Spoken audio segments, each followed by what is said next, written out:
කාලේලා දෙන්නේ සමුගස්තලාව සිට බාහමුණට දක්වා මාර්ගයේ ප්‍රතිලාභී 80යි. හරි. අනේ හතරවෙනියට දාලා තියෙන බඹරගල සිට බාහමුණට දක්වා. ප්‍රතිලාභී 18යි. පස්වෙනියට දාලා තියෙන්නේ එනසල් මණ්ඩිය සිට උල්පත්කඩිය මාර්ගයේ කිලෝමීටර් 1.5යි පවුල් 12යි. ඒ කිලෝමීටර් ගානනේ.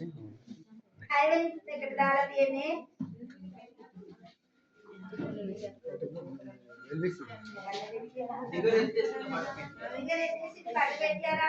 කිලෝමීටර් භාගයයි ප්‍රතිලාභී 20යි. මම ගණන් ඒ 6 7 යහල කඳුල සිට මහමුණුතර දක්වා කිලෝමීටර් 1.5යි ප්‍රතිලාභී 6යි. අටවෙනියට දාලා තියෙන්නේ කොටකොප්පිය සිට ඔබගම පන්සල දක්වා ප්‍රතිලාභී 30යි කිලෝමීටර් 3.5යි. ඒක ඔබගමයි.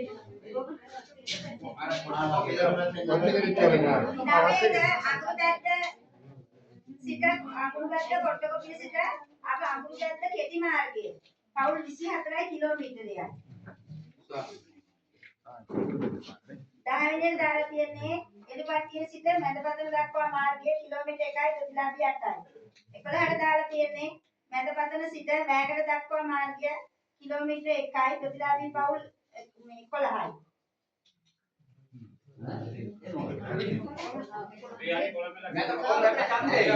ඒ ඡන්දවල ගියා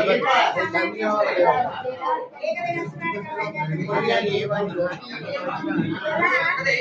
හරි ඔක්කොම සියල්ලම ඔතන අතර තියෙන්න බෑ. ආයෙත් පාර හදන්නකෝ. අයියම අතරින් අnder ඔක්කොම දැම්ම හදවට. රත්නකේ අන්තිගේ සිට වැල්පිස්ස දක්වා මාර්ගය. ඔව්. 13 පහමුණතර සිට වතුපිටිය දක්වා මාර්ගය. හරි? 14 පහමුණතර සිට ඇස්සද්දුම්බර දක්වා මාර්ගය. 15 යහල කඳුල සුසාන භූමියේ ඉතිරි කොටස. හරි.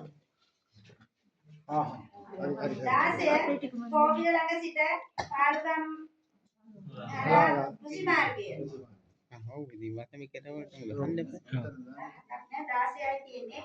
දැන් හොඳට ලැබුම් ගන්න දෙන්න. දැන් පාරවල් කිව්වනේ. Kamu udah tahu video kan tahu? Kau bahaya kan? උඩි ආයෙත් නෑ නේ. සැටින් වලට දැම්මේ මේන් කවුද වෙල තියන් ඉන්නේ කියලා තියන් අත්තන් වලට කවුද? Mana mau? Kamu ini? Apa ini kalau pernah tahu?